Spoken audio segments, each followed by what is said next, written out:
En mai-juin 1940, l'armée allemande envahit la France et met l'armée française en déroute. Le nord et l'ouest de la France sont occupés par l'armée allemande. Pétain s'installe avec son gouvernement à Vichy, dans la zone libre.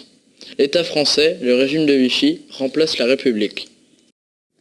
En octobre 1940, Pétain, poussé par son chef de gouvernement Pierre Laval, rencontre Hitler à Montoire, puis engage la France dans une politique de collaboration avec l'Allemagne. L'État français livre aux Allemands les Juifs étrangers de la zone libre et même des résistants.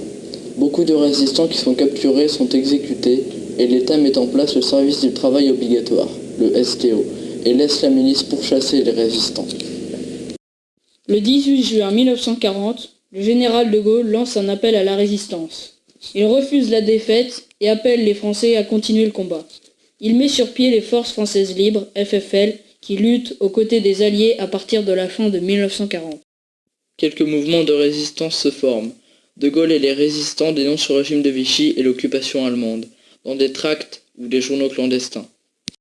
Avec l'invasion de l'URSS par l'Allemagne en juin 1941, des communistes entrent dans la résistance et la lutte armée se développe. Des sabotages et des attentats contre l'occupant se produisent. Des jeunes qui refusent les STO rejoignent les maquis. Dès 1941, De Gaulle envoie Jean Moulin en France pour unifier la résistance et la placer sous son autorité. En mai 1943, Moulin fonde le Conseil national de la résistance, le CNR, qui réunit le mouvement de résistance.